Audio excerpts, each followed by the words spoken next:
ఆయన మనుషులతో మాట్లాడాలి అని ఉద్దేశించినప్పుడు ఎవరి హృదయం స్థిరంగా సిద్ధంగా ఉంటుందో వారితో దేవుడు మాట్లాడాలని ఆశపడతా ఉంటాడు.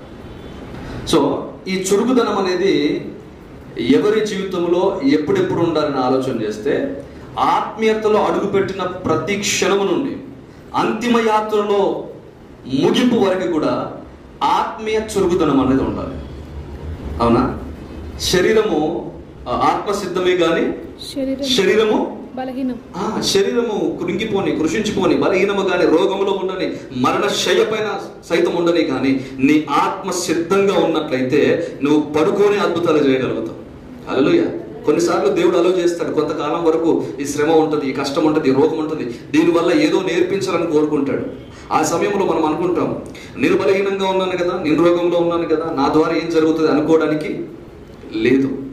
శరీరం బలహీనం కావచ్చు, శరీరము మృతతుల్యం అయిపోవచ్చు, దృష్టి మందగించవచ్చు, కానీ ఆత్మలో చురుకుగా ఉన్నవాడు అసాధారణమైన కార్యాలు ఆత్మీయ జీవితంలో చేయడానికి దేవుని సహాయాన్ని పొందుకుంటాడు.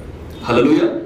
కాబట్టి ఈరోజు అటు చురుకుదనము ఆత్మీయతలో కనపరిచినట్లయితే, ఇంతకుముందు నేను చెప్పాను, ఆకాశము నుండి దేవుడు రెడీగా ఉంటాడంట.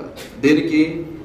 బ్లెస్సింగ్ని కానీ, హీలింగ్ని కానీ, వర్డ్ ఆఫ్ గాడ్ని కానీ, ఆయన స్పిరిట్ని కానీ పోర్ డౌన్ చేయడానికి, అంటే ప్రోక్షించడానికి, కుమ్మరించడానికి ఆయన సిద్ధంగా ఉంటాడంట. అయితే మరి రిసీవర్స్ ఎలా ఉండాలి? రిసీవర్స్ ఎలా ఉండాలి? పక్కనతో చెప్పండి, ఒక పాత్ర పట్టుకొని సిద్ధంగా ఉండాలి. ఒక పాత్రను సిద్ధపరచుకో. పక్కలతో చెప్పండి, ఒక పాత్రను సిద్ధపరచుకో. Right, make a వెజిల్. ఒక పాత్రను సిద్ధపరచుకోవాలి.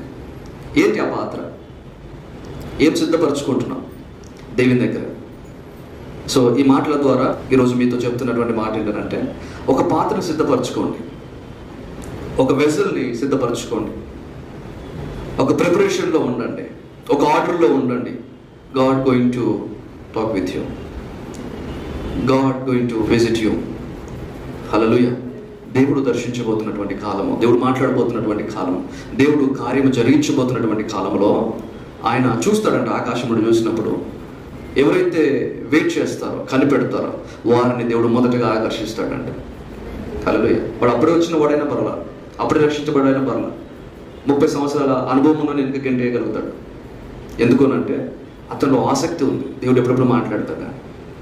సో ఈరోజు స్పిరిచువల్ అవేక్నెస్ అనేది కావాలి.